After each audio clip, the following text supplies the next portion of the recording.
And I remember watching this, and I went, oh God, that is so much like a spiritual dynamic. See, this world, when it comes to our spirituality, is a frigid place. And when we make our way through the world, we lose our feeling. And we begin to go numb. And then parts of our spirit, our heart can begin to die. And what we need the warmth of a spiritual fire to keep our feeling intact. Now listen carefully. There is nothing that warms us up more spiritually than, listen, obeying God. See, sometimes we kind of hope if we go to church on Sunday morning, we get enough warmth that we can last all week long. I have news for you. As a long-term strategy, that doesn't work very well. Or we hope that if we put on that Christian CD with that song we really like and we listen to it, it'll all get us all warm inside and we'll have enough spiritual energy we keep going. And I have news for you, as a long-term strategy, that doesn't work very well. Because over the course of time, church services lose their oomph. And the music doesn't have the emotional appeal. And while they're both really good, they won't long-term keep us warm and keep us sensitive so we can feel and function. The only thing that will, because it's the only place that we are most intimately connected with God, is when we are living a life of obedience. And it's amazing how when we're committed to living in the mortal will of God, we're living in such a warm place that we feel deeply, we feel God. We're sensitive and alive to Him and others.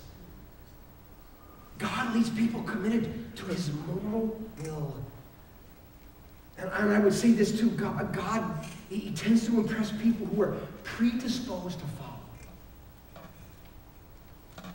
It's like they've made a predetermination. If God ever lays something in my heart, I'm doing it. I love how the little call thing worked in Isaiah's life. Isaiah got a vision of God. He got a clear picture of how powerful and wonderful, transcendent, and loving God really was. And then in that vision of God, God says, who will do something for me? Isaiah goes, I will. God didn't say what. Isaiah said, I don't care what it is. You said I'll do it. Okay? Here it is. There's something about this predisposition to obey that is just critical in positioning ourselves to really feel the impressing work of God in our spirit. And as near as I understand life, as near as I understand what the scriptures yield, if we'll just be committed to His moral will and predisposed just to say, God, if you just lay something in our heart, I will do it. We are in the best position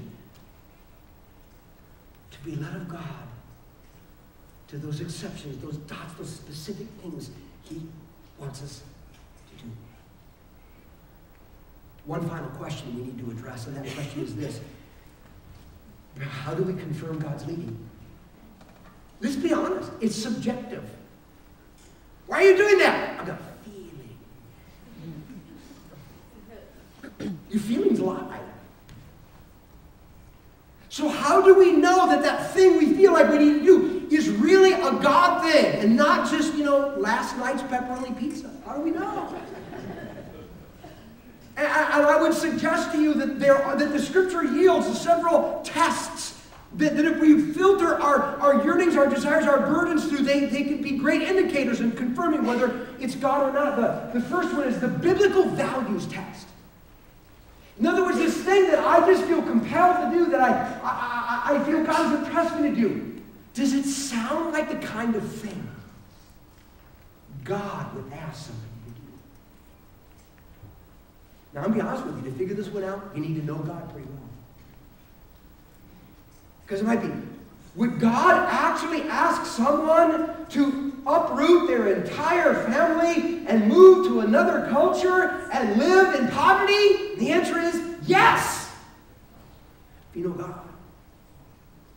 So that might not be so easy to figure out at first.